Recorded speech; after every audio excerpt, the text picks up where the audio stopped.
Hello po mga kapatid, magandang umaga na naman po sa inyo.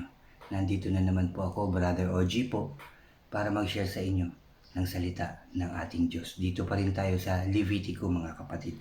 Pero kagaya ng ginagawa natin bago tayo mag-umpisa, tayo po ay mananalangin muna. Samahan niyo po ako mga kapatid, magsiyoko tayo. Aming Diyos na makapangyarihan sa lahat, aming Diyos na lumikha ng langit at lupa at nagbigay ng buhay sa lahat ng may buhay. Lord, salamat po ulit sa umagang ito, sa paggising mo na naman sa amin ng maayos at malakas ang katawan. Salamat Lord sa pagbigay mo na naman ng isang pagkakataon sa aming mga buhay, O Diyos. Salamat po Lord. Salamat Jesus, salamat Holy Spirit.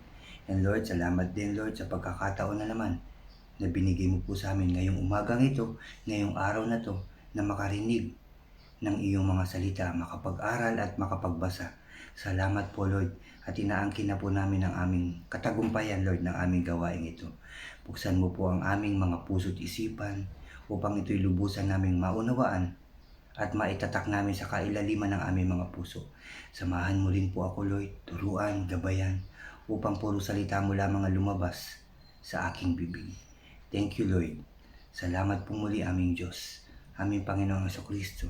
Holy Spirit, salamat po sa tanging pangalan ng aming Panginoong Jesucristo na aming tagapagligtas. Lahat tayo ay magsabi ng Amen and Amen. At ito po ang aking channel.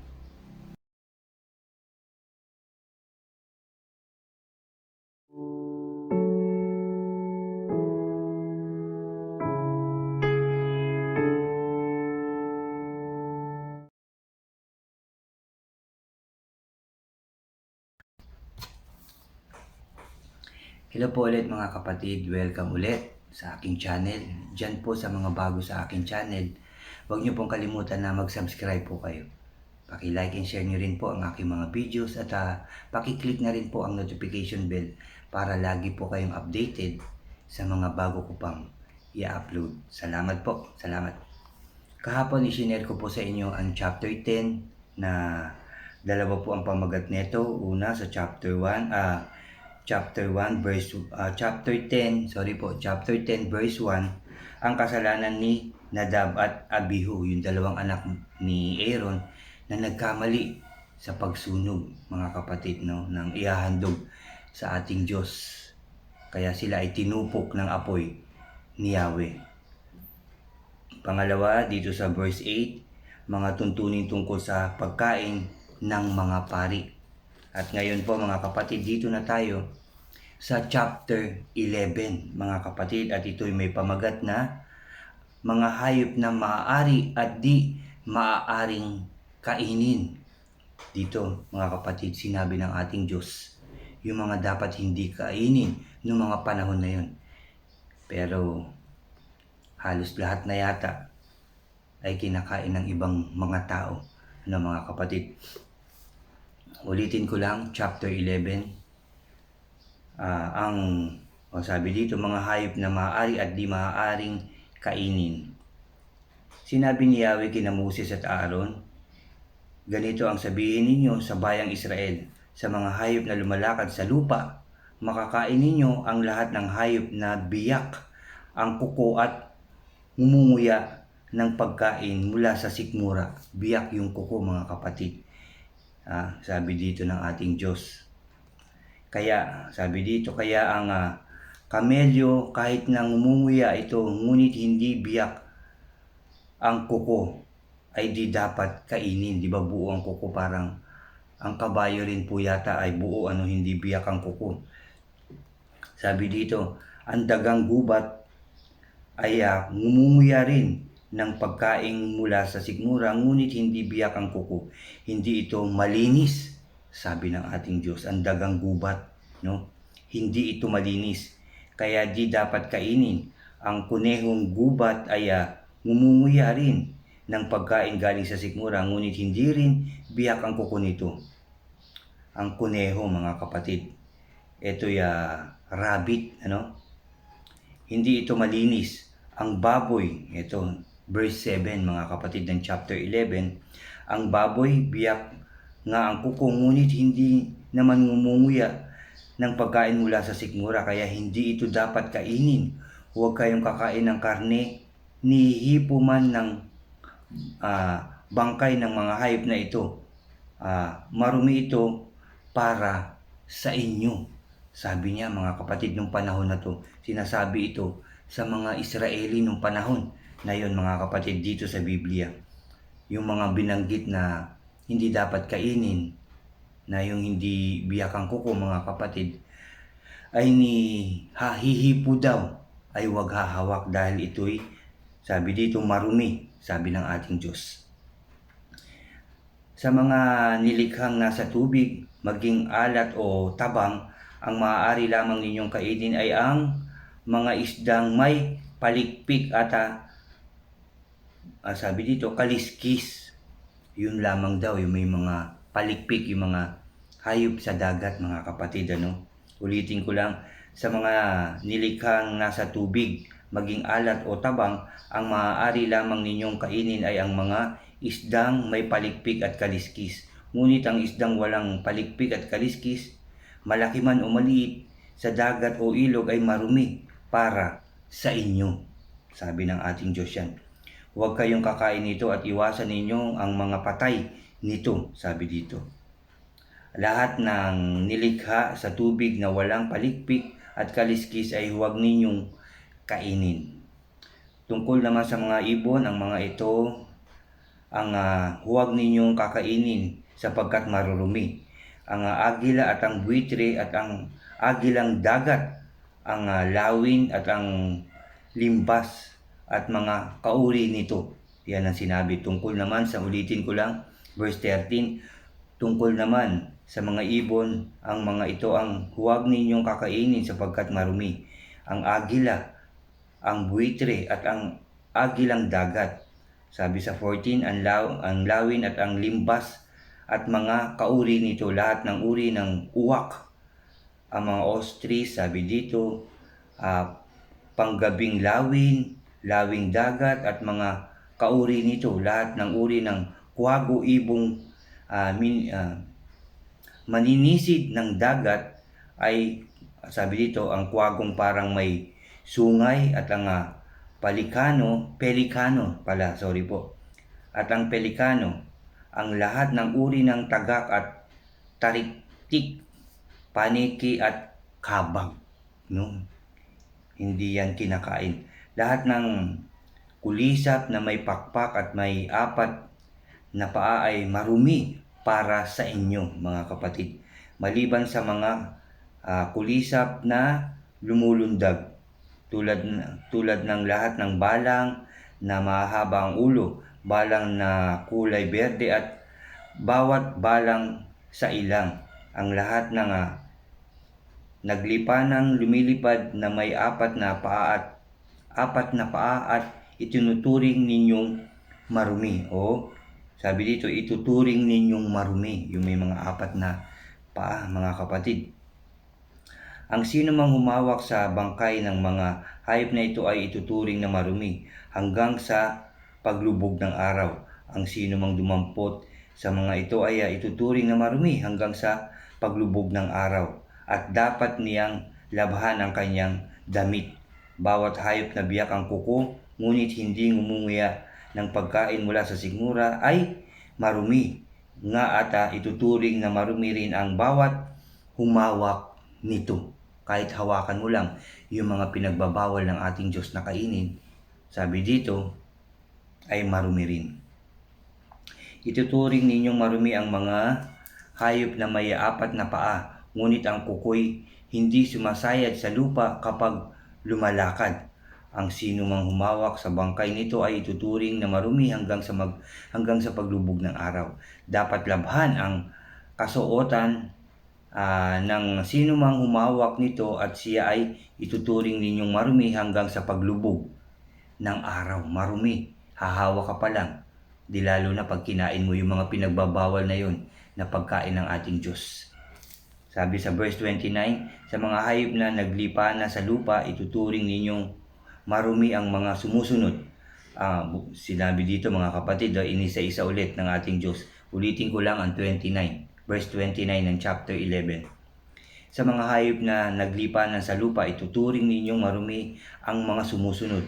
Ang bubwit, mga kapatid, ang daga at ang lahat ng uri ng bayawak. Ang kuko, ang tuko, sabi dito sa 30, ang tuko, ang buhaya at butiki, ang bubuli at ang hunyango. Marurumi ang lahat ng ito, at sino mang humawak sa alingmang patay nito ay ituturing na marumi hanggang sa paglubog ng araw. Kung ang alingman sa mga ito ang mamatay at lumagpak sa damit, sabi dito, kagaya mitang kahoy, sabi dito, ulitin ko lang mga kapatid, kung ang sabi sa 32, kung ang alingman sa mga ito ang mamatay at lumagpak sa damit, sabi dito, sa kagamitang kahoy, ituturing na marumi ang sabi nito, nilagpakan nito. No, malagpakan lang mga kapatid, ituturing na marumi, sabi dito. Hanggang sa paglubog ng araw, kailangan ibabad sa tubig ang nasabing kagamitan. Kung sa palayok ito bumagsak, ituturing ding marumi ang laman nito at dapat nang basagin ang palayok. Anong mga pagkaing may sabaw o inuming tubig na malagyan nito o malagay nito o malagay dito, mga kapatid, ay ituturing na marumi. Marumi nga ang anumang lagpakan ng ganitong uri ng patay na hayop. Kung mahulog sa kalan o palayok, dapat sirain ito.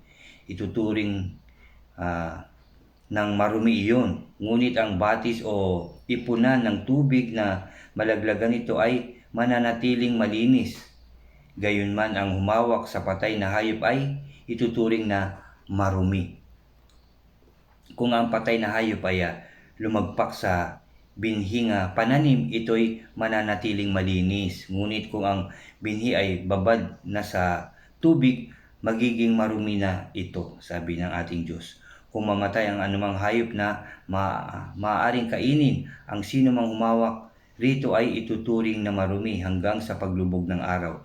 Dapat labhan ang kasuotan ng sino mang kumain o bumuhat nito, at siya ay ituturing na marumi hanggang sa paglubog ng araw. Yung mga ipinagbabawal at binanggit din dito sa verse 39, mga kapatid, kung mamatay ang anumang hayop na maaaring kainin, ang sino mang humawak rito ay ituturing na marumi hanggang sa paglubog ng araw. Kahit nakakain yon at namatay dyan, nakita natin patay, hinawakan o binuhat mo, ituturing daw na marumi hanggang maghapon. Dapat labhan na ang kanyang damit, mga kapatid, o palitan na at labhan.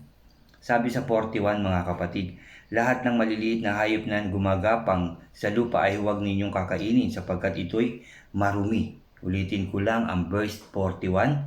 Lahat ng maliliit na hayop na gumagapang sa lupa ay huwag ninyong kakainin sapagkat ito'y marumi. Maging ito'y gumagapang sa lupa o naglalakad na may 4 na paa o higit pa, huwag ninyong dudumhan ang inyong sarili sa pamamagitan ng pagkain ng alinman sa maruming hayop na ito. Sabi dito, pananatilihin ninyong malinis ang inyong sarili sapagkat akong si Yahweh na inyong Diyos ay banal. Ako ang naglabas sa inyo sa Ehipto upang maging Diyos ninyo. Dapat kayong maging banal sapagkat ako'y banal. Sabi ng ating Diyos. Dapat kayong maging banal sapagkat ako'y banal. Ito ang mga tuntunin tungkol sa mga hayop, sa mga ibon at mga nilikha sa tubig para malaman ninyo ang malinis o hindi, ang makakain at hindi makakain, mga kapatid. Yan ang sinabi dito sa chapter 12. No, yan yung mga sinabi sa mga Israelita. At noon alam ko talagang yan ay sinusunod. No, malamang hanggang ngayon sa Israel, ito'y sinusunod pa rin. Hindi ko lang alam kung 100% ng Israeli ay sumusunod dito pa rin sa sinasabi ng ating Diyos. Pero dito nga sa panahon natin ngayon, halos sa lahat na yata, tama po ba ako, ng hayop ay kinakain na ng ibang tao. May mga bansa talaga na yung sinasabi nila mga exotic, mga kapatid, ay kinakain na nila, di ba? Sa China rin, mga kapatid, halos lahat, di ba, ang paniki, kinakain, mga kapatid. At sa iba-iba pang lugar, may mga talagang kinakain sila. Pero dito, mababasa natin na ang daming palang ipinagbabawal ng ating Diyos na huwag kainin, mga kapatid. At yan po, excuse me, at yan po ang chapter 11, no? Na pinapaalala lang ng ating Diyos, yung marurumi. Pero kung natatandaan nyo, ang sabi ng ating Panginoong Kristo, hindi naman daw nakakapagparumi sa atin yung mga ating kinakain, no? Kundi yung inilalabas ng ating bibig. Yan yung mga pananalita ng hindi maganda. Nandyan na yung pagmumura, di ba, yung pagsigaw ng malalakas, yung paglapastangan. Una, sa ating Diyos, sa ating mga magulang. Yan yung mga masasamang binibitawan natin. Yan yung nagpapasama, nagpaparumi sa atin. Yan ang nagbibigay ng kasalanan sa bawat tao. Yung mga sinasabi natin na hindi maganda sa ating kapwa, mga kapatid. Iniisip natin sa ating kapwa na masama, yan ay masama at kasalanan sa ating Diyos, mga kapatid. Yan ang sinabi ng ating Panginoon Kristo. Hindi yung pumapasok sa ating bibig, sa ating sigmura, sa ating tiyan ang nakakapagparumi, kundi yung lumalabas sa ating bibig. Ulitin ko lang, yung pagsasalita ng hindi maganda sa ating kapwa, sa ating Diyos, sa ating mga magulang, kahit sa ating mga anak, yung mga pagsasalita ng hindi maganda, yan ang nakakapagparumi sa atin, mga kapatid. At yan, ulitin ko lang, at yan po ang chapter 11. Bukas ay chapter 12 na po ang aking isishare po sa inyo, mga kapatid. Maraming salamat sa ating Diyos, sa kanyang salita na ating nabasa, napag-aralan, at napakinggan na naman ngayong umagang ito. Maraming salamat din sa inyo, mga kapatid, sa walang sawa niyong pakikinig sa salita ng ating Diyos. At nawa, hindi lang natin ito napapakinggan, nababasa, kundi ating din isa puso at isa buhay. At higit sa lahat, mga kapatid, i-share din natin sa ating mga mahal sa buhay. I-share din natin sa ating kapwa. Salamat po muli, mga kapatid. Tayo po ay mananalangin uli. Dudulog po ulit tayo sa ating Diyos. Samahan niyo po ako at kayo rin ay manalangin. Magsiyuko tayo. Aming Diyos na makapangyarihan sa lahat, maraming salamat na naman, O Lord, sa iyong mga salita na aking nabasa, sa aming mga napakinggan at napag-aralan. Thank you, Lord God. Thank you, Jesus. Thank you, Holy Spirit, O God. Salamat po sa mga paalala mo na naman at iniutos sa aming lahat, O Diyos, na maging mabuti, maging malinis at maging banal ang bawat taong inyong ginawa, O God. Lord, samahan mo po kami, turuan at gabayan upang kami laging maging malinis sa inyong harapan at sa aming kapwa, maging banal na tulad niyo, O Diyos. Huwag mo po kaming pabayaan at naway kami patawarin sa labis naming mga kasalanan, O Diyos, sa aming mga labis na pagkukulang sa inyo, O God, sa aming karumihan, naway kami inyong patawarin. Hindi lang ako, hindi lang ang mga pastors and bishops, leader na naglilingkod sa iyo, kundi lahat ng tao, O God, na humihingi ng tawad sa inyo. Patawarin mo po kami lahat, O God, sa aming mga karumihan. Patawad, Lord. Patawad, Jesus. Patawad, Holy Spirit. Lord, ingatan mo po kami lahat, gabayan, proteksyonan, upang hindi kami magkasala, O God. Turuan mo kami ng mga bagay na tama. Ilayo mo po kami lahat sa masama, O Diyos. Huwag mo po kaming pabayaan. Sampu ng aming mga mahal sa buhay, aming mga kapatid sa pananampalataya at lahat ng tao, O Diyos. Turuan, gabayan, proteksyonan, ilayo sa masama. Ilayo mo po kami sa anumang kapahamakan, karamdaman, tukso, O God, at gawa ng kaaway, O God. Iligtas mo po kaming lahat sa masama, O Diyos. Salamat, Lord, dahil alam ko po na naririnig mo ang aming mga panalangin. Ililigtas mo po kami lahat. Simula sa aming mga presidente, kasamahan nila sa kanilang pamahalaan, O God, sa amin, sa lahat ng taong, ililigtas mo po kami lahat sa kasalanan, O Diyos. Ililigtas mo po kami. Ilalayo sa anumang kapahamakan, karamdaman, tukso at gawa ng kaaway. Lahat ng tao, Lord, alam ko pong ililigtas mo po kami. Salamat po Lord. At gagawin ng maayos ang pamamahala lahat ng presidente. Magiging maayos dahil sasamahan mo sila o God. Sa kanila kayo, sa kanila kami, at ang lahat ng tao lalapit sa iyo o Diyos. Dahil ikaw lamang ang Diyos na makapangyarihan sa lahat at walang imposible sa iyo o Diyos. Salamat Lord, salamat Jesus, salamat Holy Spirit. Salamat din sa pagpapagaling mo sa lahat ng may karamdaman o God. Salamat sa pagbigay ng pagkain sa lahat ng nagugutom at sa lahat ng tao o Diyos. Salamat sa kasiyahan. Salamat sa lahat ng blessings. Salamat sa lahat o Diyos dahil ang lahat ng bagay, ang lahat ng meron kami ay galing po sa inyo o God. Thank you Father God. Thank you Jesus. Thank you Holy Spirit. Katagumpayan po namin lahat. Kami magtatagumpay lahat in Jesus' name, O God. In Jesus' name. Muli, Lord, at palagi ka naming pupurihin, sasambahin at dadakilain. Sa tanging pangalan ng aming Panginoong Hesukristo na aming tagapagligtas, O Diyos. Sa ngalan ng Ama, ng Anak at ng Espiritu Santo, O God. Lahat tayo ay magsabi ng Amen and Amen. Amen po. At maraming salamat pong uli sa ating Diyos. Napakinggan niya na ang ating mga panalangin. Salamat po mga kapatid.